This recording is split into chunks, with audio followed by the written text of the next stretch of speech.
When you load into Killer and Dead by Daylight, all of them are marked by either easy, medium, hard, or very hard. But when you look a bit deeper, the rankings can seem a bit weird.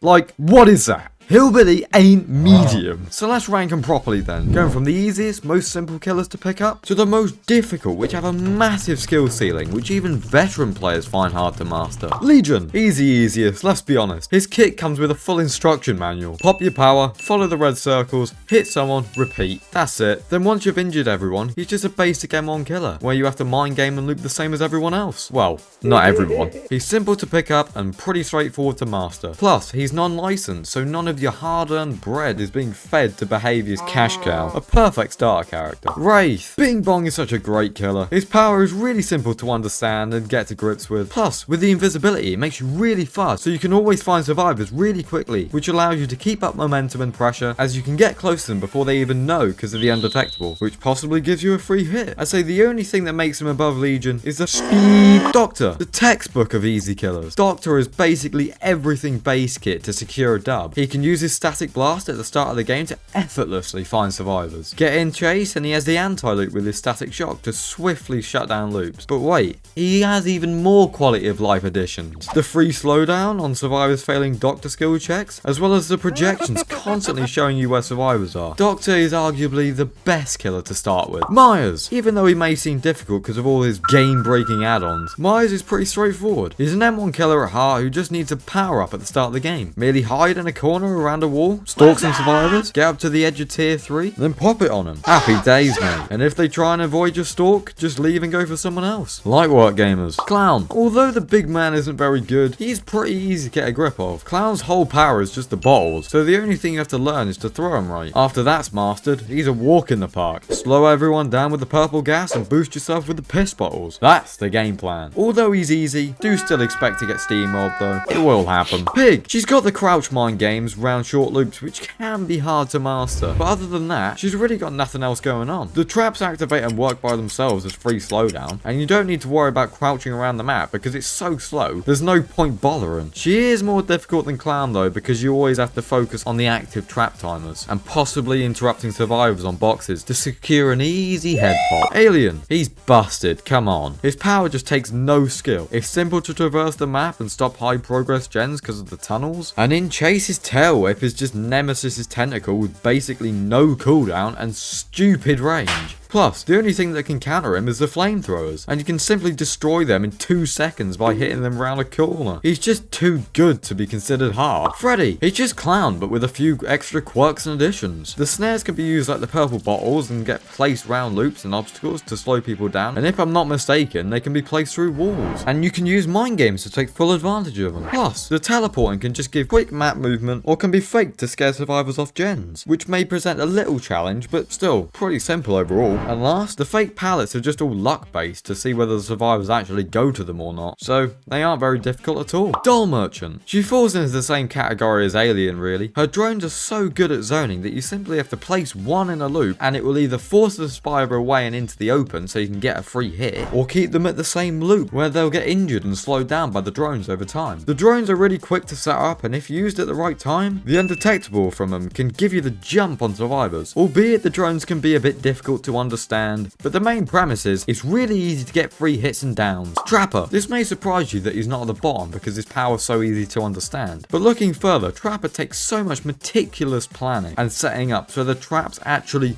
work. Trapper mains have watched every single Mission Impossible film multiple times and actually note down every single tip, and have adapted it to put traps in the most obscure places for maximum efficiency. He may seem simple, but you must have a big brain to actually make him work. Getting into the medium difficulty. These killers are still quite straightforward to main, but each has a few little traits which make them a bit harder than the previous killers. Nemesis. Overall, the premise of Nemesis is pretty simple. Find a survivor, whip them, get tier 2, break every pallet on the map, and then secure the dub. And also try not to rage quit because of the dog shit zombies. This sounds pretty easy, right? Well, actually hitting people with your tentacle is like trying to find blendettes on the swamp. Stupidly difficult. The hitbox is just so tight that it will take you quite some time to get used to. But other than that, he's just a machine and doesn't take a hefty amount of skill to destroy the survivors. Ghostface. The sneak maestro can be a bit challenging. When you're on a bright map or against good survivors, you can be seen and broken out of your power from as far as a nurse main is to grass. Fucking miles. So to actually stalk survivors can take some skill. Yet he's so fast at stalking, especially while leaning, that it doesn't really matter. Especially when you expose them in just over a second, which most often leads to a down. Knight. In general, Knight's power is easy to use. It doesn't work very well, but it's easy to use. His guards have quite a large radius, so as long as you're somewhat near, they'll lock on. And also they're really easy to distinguish between. You use the big guy for breaking pallets and the little guy for chasing survivors. Yet he's above all the killers before because you have to zone survivors into areas with little protection, which can be a bit difficult to do when you're dealing with the brain dead AI. Bubba. Although the lad doesn't look very smart, he does take someone smart to play. When using the chainsaw, you need to time it so that you can use the charge at the last possible minute to get the most value, as well as having to deal with the unforgiving hitboxes, especially on indoor maps such as the game and Larry's. Other than that, he's pretty straightforward. Trickster. As soon as you back rub someone, it's game over for him. He's so good at keeping pressure from close range that he's pretty easy to get down. He has 44 knives to start off with, and you only need 8 to down someone, so unless you have the accuracy and reliability of a McDonald's ice cream machine, you'll be fine. Yet, he is still a range killer, which by default makes him at least semi-difficult, so he's going in mid-tier. Twins. Slightly strange, seeming they're listed as very hard on the actual game, but really, there's not very much to deal with. Charlotte is just an M1 killer, nothing crazy there, and Victor, his jump can be a bit hard to control and hit difficult shots with, especially over windows and pallets, but overall, if you're in a 5-meter range of the survivor, they're pretty much dead. Also, since they got their quality of life changes not so long back, they've become even easier, as you don't have all the clunkiness and sluggish feeling gameplay anymore. Hag. Back to back, very hard killers. Hag is 100% not as complicated as people think. You have 10 traps which you can space out into a web, which makes that part of the map deadly for survivors. Then you can chase them into it, they're bound to hit at least one, and if they do, you can instantly teleport, which is all but guaranteed a free hit or down. Hag has got harder since survivors can now wipe away your traps, but to counter this, you can just place them out the way or in foliage so survivors won't see him as easily. Dredge. His map traversal is arguably the best in the game, so finding survivors is a given, but when it comes to chase, it can be a bit challenging. The anti-loop with this little blob thing can be hard to get right, as you spawn in the direction you were facing when you placed it, so for the first couple of times, you'll completely whiff, but after that, you should be good to take advantage of it. Plus, he's got Nightfall, where you can easily cut off survivors by teleporting to lockers to surprise them, which does add some challenge, but nothing the average player can't handle. Demo. His speed tread can be difficult to master, as predicting where survivors go so you can hit them round loops can be 50-50 most of the time, but in general, the shred locks off loops almost as effectively as Nurse does. No survivors are getting through. The portals, on the other hand, are pretty easy. You get free map movement and a bit of undetectable from simply placing them around when you're not in chase, and they can't even be destroyed until you travel through them, so they're safe most of the time. This is for if you actually use the portals, which 90% of demo players don't even do. Chucky. The little man has some of the strangest hitboxes ever. That's most of what makes him difficult. Like, what is that? Yet other than that, he's not too bad. When you activate his hidey-ho mode, you get free undetectable where you can sneak up on survivors really simply, especially because bro's the size of Dobby the house elf. Don't worry, short kings, there are benefits to being short. In addition, his zoom mode gives you so much speed with actually a decent amount of maneuverability, so as long as you time it right, you'll easily be able to secure a hit, or maybe even a down. Finally, getting into some difficult killers. Artist. Her birds are pretty easy to set up and find people with, but don't underestimate her. She takes a lot of precision, waiting for the right opportune moment to strike, just to get cooked by the smallest stare. Although the birds go through walls, you still have to time the release so it isn't too early or too late, and keep enough birds so you can ensure the injure. In general, don't spunk them all at the start. Also, a anti-loop needs you to place them where the survivors are zoned towards places with only a few objects, like corners or used areas, which will most often give you a down. Plague. Aiming the goo can be difficult, on console especially, it gets pretty bad. But on PC, you can just throw your mouse across the room and you'll have hit hit someone. Her red vomit has to be conserved. It's the golden goose of her entire character, and with it, she's mostly easy. It's the best power in the game, like, come on. To get it though can be quite hard. All the survivors have to cleanse, as you only get one at the start of the game, which they sadly never do. So to get the best possible chance that they actually do, you must make them sick as fast as possible to get the best chance of them cleansing. Yet, if they don't cleanse, then you just become an M1 killer. But they're all injured anyway, so although our power is very strong, you still have to loop normally. The unknown. This forest looking ass is actually quite difficult. To hit people, you need to line up the angles on his basketball power so they actually hit. Plus, when a survivor's inflicted with the pink goo, you need to hide from them to stop them looking at you. And on a map like Coldwind, good luck with that. In addition, his hallucinations spawn every 45 seconds, so it's quite hard to actually get him in good places. And if it is in a good place, the survivors just come along and destroy it. Sadako. Actually condemning survivors can be quite difficult if you keep turning off your TVs. But if you focus one survivor, I know tunneling's bad, let's not get it twisted here, but then you can funnel them through a lot of TVs until they become fully condemned and can be moried, which just makes the game so much easier. But if you're not a scumbag, she is pretty difficult, as the only thing you have in Chase is the little invisibility blip to confuse the survivors. Yet against good survivors, you might as well forget it. Wesker! 7 minutes is all I can spare to play with you. Whoa, bro. We get it. You're hard in more places than one. Chill, man. Still, Wesker can be quite challenging. You have to line up the dashes perfectly for a connection, but you could just be baited and straight into a wall. You do have the slowdown from Ouroboros to help out, but it doesn't really take away from how difficult his aggressive playstyle is. You've got to be chasing survivors constantly, and with the larger tear radius, yeah, you're not getting any free hits. Huntress! Yep, think this one's obvious. Apart from the Call of Duty trick shotters, who just dunk on everyone, lining up shots from range is just hard to begin with. Never mind all the objects and random stuff in the way. Like, what is this?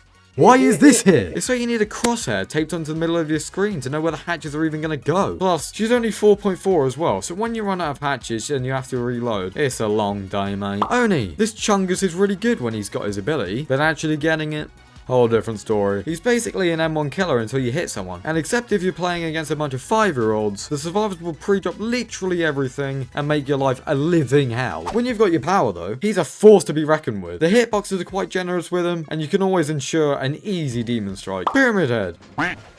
That's all that has to be said about this guy, really. It's so easy to completely whiff your power. I know everyone's going to comment it's a skill issue, but on platforms like Xbox with a controller, it can be so depressing. Yet his ability to tunnel does make him a bit easier, especially against good survivors. Plus, you can take advantage of his zoning with the trail to completely lock off loops or guarantee a mori. He's still difficult though. The amount of times where shots are pure luck is baffling. Deathslinger. This might be a controversial one as he is higher than hundreds, but the hitboxes with Deathslinger make him a bit more difficult. Like, you can shoot through the shack blocked window. Getting that angle is madness, to say the least. Also, unlike Huntress, he needs to fully reel in his chain to get it down, so to avoid the survivors getting stuck on random objects takes extra skill. He does have a shorter tear radius, which does give him a boost, but still, continually hitting shots with this guy is something to be proud of. Vecna, he's just so complicated. He has 4 different powers, all with unique cooldowns and durations. Never mind the million different counters the survivors have against you. Like, they literally have an item which teleports them away when they jump into a locker. How am I supposed to deal with that?